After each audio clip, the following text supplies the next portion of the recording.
ఇక Delhi liquor policy కేసులో CBI chargesheet పై rows avenue కోర్టులో విచారణ వాయిదా పడింది. కవిత సహా ఇతర నిందితులపై సిబిఐ జూన్ 7న ఛార్జ్షీట్ దాఖలు చేసింది.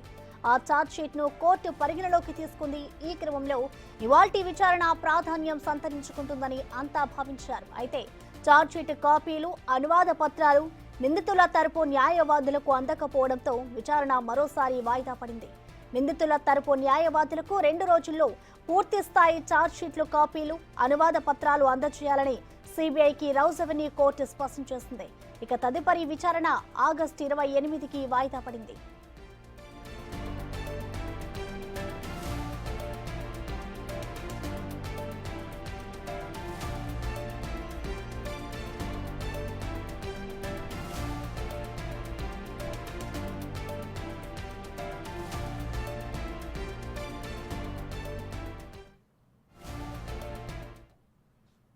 దీనిపై కంప్లీట్ డీటెయిల్స్ ఢిల్లీ నుంచి మా ప్రతినిధి శివ అందిస్తారు. శివ, చెప్పండి, ఈ కేసుకు సంబంధించిన డీటెయిల్స్ ఎలా ఉన్నాయి, వాయిదాకి సంబంధించిన అప్డేట్స్ ఏంటి శివ?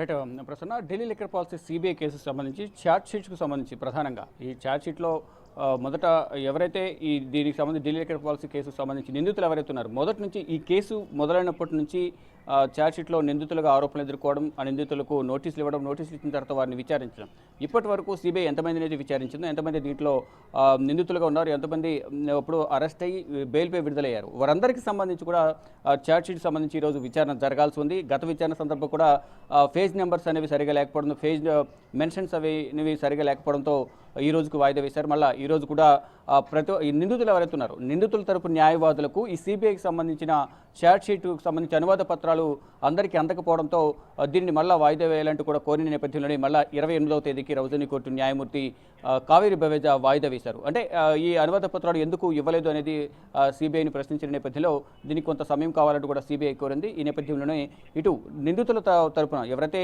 మొదటి నుంచి ఢిల్లీ లిక్కర్ పాలసీ కేసుకు సంబంధించి మొదట అరవింద్ కేజ్రీవాల్ కానీ, మనీష్ సిసోడియా, ఇతర నిందితులు మొత్తం విజయ్ నాయర్ కానీ, అభిషేక్ బోయిన్పల్లి, అరుణ్ రామచంద్రపల్లి, ఇప్పుడు కవిత, మరికొంతమంది హైదరాబాద్కు సంబంధించిన గౌతమ్, మొత్తం ప్రతి ఒక్కరు కూడా దీంట్లో ఆరోపణలు ఎదుర్కొన్నారు. నిందితులుగా వారి ఛార్జ్షీట్లో వారి పేర్లు పలుమార్లు ప్రస్తావించారు. సిబిఐ ఛార్జ్షీట్లో అనేక మార్లు ప్రతి ఛార్జ్షీట్ దాఖలు చేసిన నేపథ్యంలో ఎవరెవరికి లింకులు ఉన్నాయి, ఎవరెవరు వీరితో ఆర్థికంగా లావాదేవీలు జరిపారు, ఎవరెవరు వ్యాపార భాగస్వాములుగా ఉన్నారు, ఎవరెవరు వీరితో వాట్సాప్ చాటింగ్ కానీ, అటు బ్యాంక్ ట్రాన్సాక్షన్ కానీ జరిపారనే దానిపై కూడా అనేక ఆధారాలు మా దగ్గర ఉన్నాయి. ఈ నేపథ్యంలో గతంలో వారందరికీ నోటీసులు ఇచ్చి వారందరినీ విచారించామని తెలిపారు. ఇప్పుడు కూడా వారందరికీ సంబంధించిన న్యాయవాదులందరూ కూడా ఈరోజు రౌస్ అవెన్యూ కోర్టు న్యాయమూర్తి ముందు వాదనలు వినిపించేందుకు వచ్చారు. కానీ వారికి అందరికీ కూడా ఈ సిబిఐ ఛార్జ్షీట్లో ఎటువంటి అంశాలను పొందుపరిచారు, ఎటువంటి ఆరోపణలను నిందితులుగా చేర్చిన ఎవరైతే ఉన్నారో క్లయింట్స్పై అభియోగాలు నమోదు చేశారనే అంశాలకు సంబంధించి మాకు ఇప్పటి వరకు సిబిఐ ఛార్జ్షీట్కి సంబంధించి పత్రాలు, అనుమతి పత్రాలు మాకు అందలేదు. కాబట్టి దీనిపై కేసు విచారణ వాయిదా వేయాలని కోరిన నేపథ్యంలోనే ఆగస్టు 28వ తేదీకి వాయిదా వేశారు. అంటే ఒక ఛార్జ్షీట్ దాఖలు చేసినప్పుడు దానిలో ఎవరైతే ఆరోపణలు ఎదుర్కొంటున్నారో ఆరోపణలకు సంబంధించి నిందితులు ఎవరైతే ఉన్నారో వారిపై ఆ నిందితుడిపై సిబిఐ ఒక దర్యాప్తు సంస్థ ఎటువంటి అభియోగాలు నమోదు చేసింది, అభియోగాలకు సంబంధించి ఎటువంటి ఆధారాలు ఉన్నాయి అనే దానిపై కూడా ప్రతివాదులుగా ఉన్న న్యాయవాదులు వారు వాదనలు వినిపించాల్సి ఉంటుంది. కాబట్టి ఆ ఛార్జ్షీట్లో ఎటువంటి అంశాలను దాంట్లో మెన్షన్ చేశారు మా క్లయింట్కి వ్యతిరేకంగా అనేది న్యాయవాదులు కోరిన నేపథ్యంలో ఈ అనువాద పత్రాలు ఇచ్చేందుకు సమయం కావాలని కోరారు. దానిలో భాగంగానే మళ్ళా ఛార్జ్షీట్పై విచారణను వాయిదా వేశారు. అంటే జూన్ 7వ తేదీన కవితకు సంబంధించిన ఛార్జ్షీట్ను సిబిఐ దాఖలు చేసింది. సిబిఐ దాఖలు చేసిన తర్వాత జూలై 22న రౌస్ అవెన్యూ కోర్టు న్యాయమూర్తి కావేరి బవేజా ఈ ఛార్జ్షీట్ను పరిగణలోనికి తీసుకుంటున్నట్లు తెలిపారు. తర్వాత దాంట్లో ఎవరెవరైతే నిందితులున్నారు, కవితతో వ్యాపార భాగస్వామ్యాలకు సంబంధించి ఆర్థిక లావాదేవీలు కానీ, కవితతో మాట్లాడిన నిందితులకు సంబంధించి కూడా గతంలోనే విచారించారు. తర్వాత దాంట్లో ఇద్దరికి ముందస్తు బెయిల్ కూడా లభించింది. తర్వాత ఒకరిని మాత్రమే అదుపులో తీసుకుని ప్రజెంట్ జ్యుడిషియల్ కస్టడీ విధించారు. ఇక కవితకు సంబంధించి కూడా సిబిఐ అలాగే ఈడీ కస్టడీ రెండు కూడా కొనసాగుతున్నాయి. 2 కేసులకు సంబంధించి కూడా బెయిల్ పిటిషన్ దాఖలు చేశారు. దాన్ని విచారణ అనేది మళ్ళీ వాయిదా వేసిన నేపథ్యం సిబిఐ ఛార్జ్షీట్కి సంబంధించి అంటే ఛార్జ్షీట్ దాఖలు చేయడానికి అనేక అభియోగాలు నమోదు చేసిన వాస్తవాలా కాదా అనేది కూడా ఇటు ఆరోపణలు ఎదుర్కొంటున్న వ్యక్తి నుంచి కూడా అసలు జరిగిందా లేదా, ఈ తప్పు జరిగిందా లేదా, ఏదైతే ఆరోపణలు అభియోగాలు చేస్తుందో సిబిఐ దానికి సంబంధించి కూడా మావాదులు కూడా వినాలని కోరిన నేపథ్యంలోనే ఇటు అందరూ కూడా ప్రతి ఒక్కరు నిందితులు ఎవరైతే ఉన్నారో ఈ ఛార్జ్షీట్లో ఎవరైతే ఆరోపణలు ఎదుర్కొంటున్న వారికి వీరికి వ్యాపార సంబంధాలు ఉన్నాయి అనేది ప్రధానంగా వారు చెప్తున్నారు. దానిలో భాగంగానే ఆర్థిక లావాదేవీలకు సంబంధించి కానీ వారికి ట్రాన్సాక్షన్ సంబంధించి వారి పరిచయాల గురించి మొత్తం అన్ని కూడా వారితో ఉన్న సంబంధాల గురించి కూడా మొత్తం ఈ అభియోగాలు నమోదు చేసి ఛార్జ్షీట్లో అనేక అభియోగాలు నమోదు చేశారు. దానికి సంబంధించి ప్రతి ఒక్క ఆరోపణలు ఎదుర్కొంటున్న నిందితుడి తరపున న్యాయవాదులు ఈరోజు రౌజని కోర్టుకు వచ్చిన నేపథ్యంలో వారికి సిబిఐకి సంబంధించి ఛార్జ్షీట్కి సంబంధించి అనువాద పత్రాలు అందలేదు కాబట్టి విచారణ వాయిదా వేయాలని కోరిన నేపథ్యంలోనే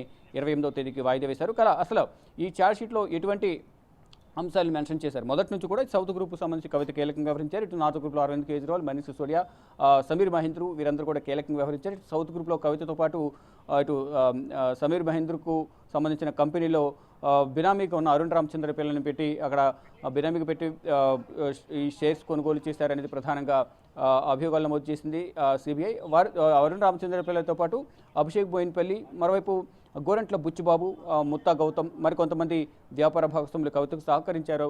శరత్ చంద్రారెడ్డి కానీ, మాగుంట శ్రీనివాసరెడ్డి, మాగుంట రాఘవరెడ్డి వీరందరూ కూడా కవితకు సహకరించారు. 100 కోట్ల రూపాయల ముడుపులకు సంబంధించి సౌత్ గ్రూప్ నుంచి నార్త్ గ్రూప్ అరవింద్ కేజ్రీవాల్కి అందించారు. ఆ 100 కోట్ల రూపాయలను గోవా ఎన్నికల్లో వినియోగించారు అనేది సిబిఐ మొదటి నుంచి కూడా ఈ ఢిల్లీ లిక్కర్ పాలసీ సంబంధించిన కేసు మొదలైనప్పటి నుంచి కూడా ఇవే అంశాలను, ఇవే అభియోగాలను రిపీట్ చేస్తూ ఉంది. దీనికి సంబంధించి కానీ ఆధారాలు లేవు అనేది ఎవరైతే ఆరోపణలు ఎదుర్కొని ప్రజెంట్ జ్యుడిషియల్ కస్టడీలో ఉన్న నిందితులు ఎవరైతే ఉన్నారో వారందరూ కూడా ఆరోపణలు ఎదుర్కొంటున్న వారందరూ కూడా చెప్తూ ఉన్నారు. అంటే కేవలం ఆరోపణలు మాత్రమే చేస్తున్నారు. ఎవరో ఏదో నోటి మాట చెప్తే దాన్ని పరిగణనలోకి తీసుకుని మమ్మల్ని అరెస్ట్ చేశారు, ఎటువంటి ఆధారాలు లేవు అనేది ఇప్పుడు సిబిఐ కేసులు కానీ ఈడీ కేసులు కానీ అరెస్ట్ అయిన ఆరోపణలు ఎదుర్కొంటున్న నిందితులు అయితే చెప్తున్నారు. వారందరూ కూడా జ్యుడిషియల్ కస్టడీలో ఉన్నారు. కొంతమందికి బెయిల్ లభించింది. కానీ ఇంకా సిబిఐ కేసు సంబంధించి ఛార్జ్షీట్లో అభియోగాలు నమోదు చేసిన నేపథ్యంలో వారందరి తరపున న్యాయవాదులు కూడా ఈరోజు రౌజని కోర్టుకు వచ్చి విచారణకు వచ్చారు. విచారణకు హాజరయ్యారు. వాదనలు ప్రతివాదనలు వినిపించేందుకు వచ్చినప్పటికీ కూడా వారికి సిబిఐకి సంబంధించిన ఛార్జ్షీట్కి సంబంధించి అనువాద పత్రాలు లభించిన నేపథ్యంలోనే విచారణను 28వ తేదీకి న్యాయమూర్తి కావేరి బవేజా వాయిదా వేశారు. ప్రసాద్.